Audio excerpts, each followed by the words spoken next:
नमस्कार दोस्तों, कैसे हैं आप सभी। उम्मीदें हैं कि आप सभी स्वस्थ होंगे। और आज हम बिहार बोर्ड एग्जाम अर्थात बीएसईबी 2023 के लिए वीवीआई क्वेश्चंस लेके आए हैं कि धमनी और सीरा में क्या अंतर है, इसको स्पष्ट करना है। साइंस का ये ब्रांच है और ये क्वेश्चंस आपको भी पता होगा कि किस टाइप से ये पूछा गया है और पूछा भी जाता है। तो उम्मीदें हैं ये भी क्वेश्चंस आ सकती है कि धमनी और सीरा में क्या अंतर है। तो आइए समझते हैं कि धमनी की जो दीवारें होती है मोट होती है। धमनी की दीवार कैसी होती है? मोट होती है। उसी तरह से सीरा की जो दीवार होती है वो पतली होती है।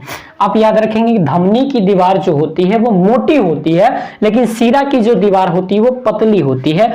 धमनी हृदय से रक्त लेकर, देखिएगा, हृदय से रक्त को लेकर शरीर के विभिन्न भाग तक पहुंचाती है। हृदय से रक्त लेकर शरीर के विभिन्न भाग तक पहुंचाती है, लेकिन यह शरीर के विभिन्न अंग से रक्त को लेकर हृदय में पहुंचाती है। कौन?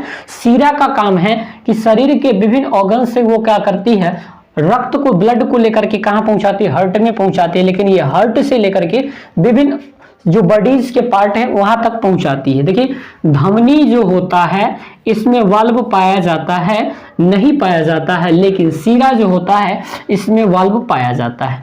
धमनी में क्या होता है? वाल्व जो होता है वो नहीं पाया जाता है, और सीरा जो होता है इसमें वाल्व पाया जाता है। धमनी जो होती है, धमनी के कपाट नहीं होते हैं, जो खुलने और बंद होने के सीरा होती है, और सीरा में जो होता है कपाट पाया जाता है। कपाट जो होता है वो खुलने और बंद होने का एक द्वार सा होता है वहां पे। तो सीरा जो होती है, सीरा में कपाट पाया जाता है, लेकिन धमनी में कपाट नहीं पाया जाता है।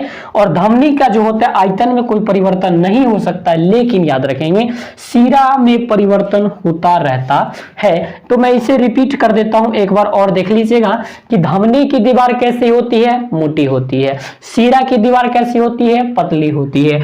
धमनी जो होता है रक्त, हृदय से रक्त को लेकर शरीर के विभिन्न भाग तक पहुंचाती है, लेकिन सीरा जो होती है विभिन्न भागों से रक्त लेकर हृदय तक पहुंचाती है। दूसरा, धमनी जो होती है इसमें वाल्व नहीं पाया जाता, लेकिन सीरा जो होती है इसमें वाल्व जो है पाया जाता है। धमनी जो होता है इसमें कपाट नहीं पाया जाता है, लेकिन सीरा जो होता है इसमें कपाट पाया जाता है।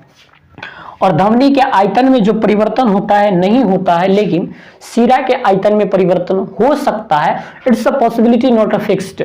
सो हम कह सकते हैं कि सीरा जो होता है इसमें परिवर्तन होता रहता है, और धमनी जो इसमें परिवर्तन नहीं होता है। तो हमारे साथ ये 5 जो अंतर है मैंने आपको देने की कोशिश किया। और बहुत सारा चीज जो है अभी बचा हुआ है, जैसे कि डीएनए आरएनए में अंतर हो गया, अम्ल और क्षार में अंतर हो गया। सारी चीजों को हम समझेंगे।